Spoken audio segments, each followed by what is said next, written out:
ऐसे कार्यक्रम से ही हमारी सनातन संस्कृति को एक संजीवनी मिले। जहां शिवलिंग बन गया और अच्छे शब्द जुड़ गया तो अपने आप में स्वयं अद्भुत हो गया। ये मेरे पीछे जो आप विशालकाय शिवलिंग देख रहे हैं, ये किसी और ने नहीं बल्कि अक्षय समिति के ही लोगों ने इस पंडाल को विराजमान किया यहाँ पे। लेकिन अक्षय समिति की ये जो सोच रही और ये जो थीम इस बार उन्होंने रखा कि भगवान शिव की छत्र छाया में बप्पा विराजमान हो, उनके पुत्र विराजमान हो और पिता पुत्र का जो मेल यहाँ पर दिखाया गया है, ये लोगों को कितना पसंद आया है उसी पर बातचीत करेंगे। हमारे साथ यहाँ पर लोग मौजूद हैं जिन्होंने दर्शन किया है बप्पा का। कैसा लगा यहाँ पर थीम? निश्चित रूप से बहुत ही अद्भुत नजारा है जी। और जहां तक ऐसे कार्यक्रमों का प्रश्न है तो ये मात्र एक कार्यक्रम नहीं है, अभी तो हमारी भारतीय संस्कृति की रीढ़ है। ऐसे कार्यक्रम से ही हमारी सनातन संस्कृति को एक संजीवनी मिलेगी और आप लोगों को भी धन्यवाद देता हूं कि ऐसे कार्यक्रम में आके आप जो कवरेज कर रहे हैं और समाज में जो इसको दिखा रहे हैं, तो निश्चित रूप से समाज के सुधार में आपका भी कहीं न कहीं अग्रणी योगदान जा रहा है। अच्छा, अक्षय समिति ऐसा कहा जाता है कि हर साल अलग अलग थीम लेकर आते हैं ये लोग और हर साल भव्य होता है, तो हर साल के हिसाब से इस बार कितना अलग था और कितना शानदार था कि लोगों को इतना पसंद आया कि वो एक एक करके आ ही रहे हैं और यहाँ पर बैठ रहे हैं और इतना समय बिता रहे हैं इनके आयोजन में। देखिए, ये तो अक्षय का अभिप्राय होता जो कभी क्षय न हो। बिल्कुल। और शिव भी अनादि है, आदि है, तो जहाँ शिवलिंग बन गया और अच्छे शब्द जुड़ गया तो अपने आप में स्वयं अद्भुत हो गया। तो ये तो अक्षय समिति और भगवान की कृपा और उनका कार्यशैली की एक विशेषता है कि दिनों दिन अपने कार्यक्रम को उच्चोत्तर शिखर पर ले जाना चाह रहे हैं और प्रभु की कृपा उसमें जब बरस जाती है तो ऐसे कार्यक्रम हो ही जाते हैं। और हम लोग तो चरणों में बैठ के सिर्फ एक आशीर्वाद की आकांक्षा करते हैं कि प्रभु सब पे कृपा बनाए रखें, क्योंकि ये भारत देश सनातनियों का देश है, यहाँ ऋषि मुनियों का देश है।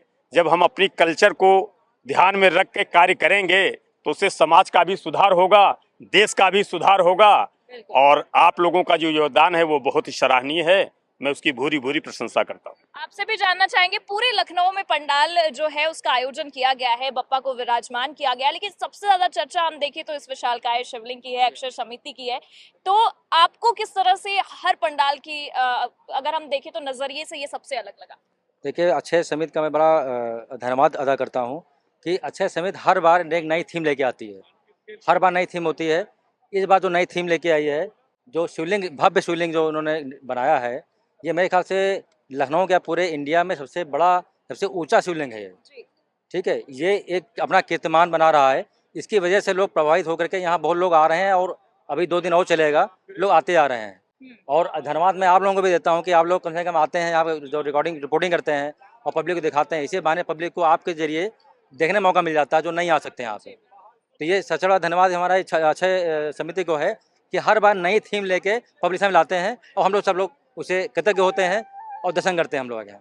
इसके लिए आप सभी लोगों का बहुत बहुत धन्यवाद कि हम लोगों को देखने मौका मिलता है। हमारे साथ यहाँ पर गेस्ट भी मौजूद हैं जिन्होंने इस तरह से भव्य विशालकाय शिवलिंग में जो पंडाल यहाँ पर विराजमान है, उसके अंदर बप्पा विराजमान है, उनका अगर कहे तो शुभारंभ भी किया। कैसा लग रहा है?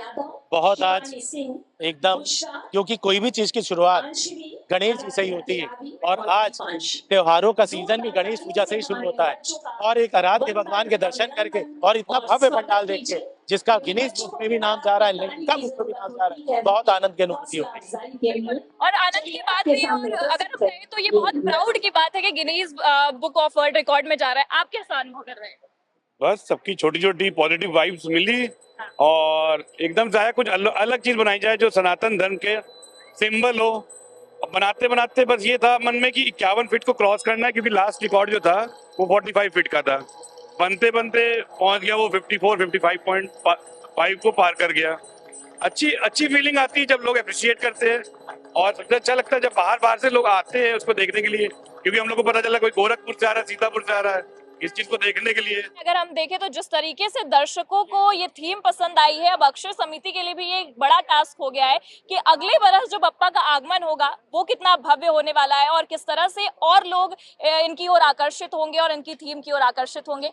आप क्या सोचते हैं और आपको कैसा लगा ये थीम, हमें जरूर बताएं और देखते रहिए आज की खबर।